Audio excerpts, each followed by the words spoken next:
Ericksonian hypnosis is not a way of conceptualizing a whole person. It's not a theory of psychodynamics. It's a tool to help people to heal. When I trained in Ericksonian hypnosis, I trained in one of the largest and oldest training institutes in the country, in New York City.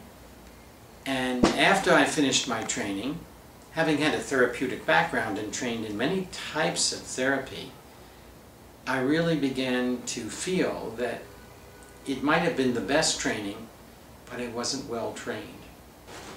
In time, I began to realize what I had lacked in my training.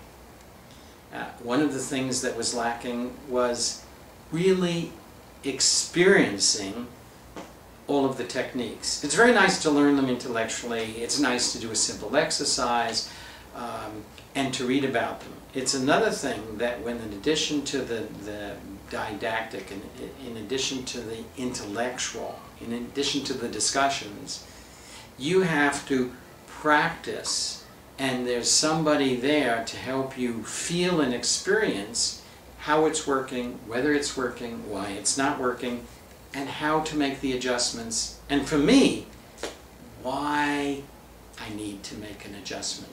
So one of the things that's so important in the Ericksonian training is to make sure that you're having your personal experience and applying what you know as quickly as possible in the class. Because people want to learn how to use it and how to do it, but they don't necessarily want to practice. I don't want to train you and then have you out of control with a client. I want you to make your mistakes in front of me and to remember that you're a learner. You're a student. In order to learn, you have to make mistakes. So in the Ericksonian training, we are very intense. It's 2 10-day periods where you are immersed in it. You are experiencing it. You'll be working through some of your own issues using the Ericksonian techniques. You're with 10, 15, 20, 30 other people. There's a dynamic interchange. I'm learning from you, you're learning from me, you're learning from each other. The other thing that is very important about Ericksonian training is follow-up. Many people come in and train you, you have an intensive weekend, and they disappear. You never see them again. Whether it's in Mexico or it's in Guatemala or Brazil or India, I make sure that I'm there every so often.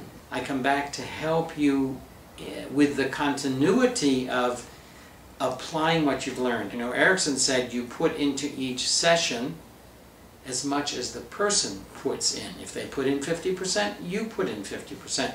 And the same thing with the teaching. You're putting in a lot, I'm putting in a lot.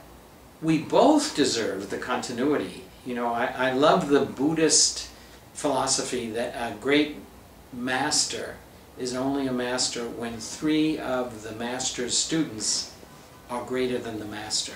Looking at the Ericksonian training, the 2 10-day workshops, I want to be very clear. Yes, it's intellectual. Yes, it's experiential. Yes, it's didactic.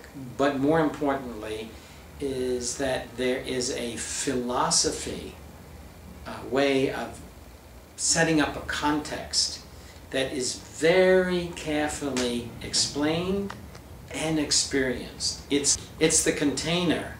It's setting up an environment that promotes the ability to learn in this fashion. The second thing that the training is very clear about is there are 30 to 40 specific strategies that Erickson used to truly facilitate a very effective way of communicating. These strategies are carefully explained. These strategies are experienced in exercises and stories, and you have to use them and become familiar with them. These strategies can not only help you in your everyday life, but there are many ways of learning them. So I can give you the definition. I can talk about the same strategy by telling you a story. I can show you a photograph that has everything in it that is that strategy. I can tell you a joke and it's that strategy. Or I can use simply a quotation. You know, there's a wonderful quotation in a sense that, say, trauma will change me, but it doesn't have to humble me. The beautiful thing about the training itself is some of us learn visually, some of us learn intellectually, some of us learn because we can sense it. There's no right way of learning. Neurologically, we know there are at least 5 to 6 major ways we can really learn. So in this training, those strategies, the philosophy and the context, are repeated over and over again in 5 or 6 different modalities, so that those of you who learn visually will learn it. Those of you who learn experientially will learn it. Those of you who take it on as an intellectual challenge will learn it. And in Brazil, often the lyrics to many of the favorite songs are perfect to support each Ericksonian strategy. What better way to learn than listening to the lyrics, dancing around the room, learning the strategy? And this is very important in the kind of teaching we do.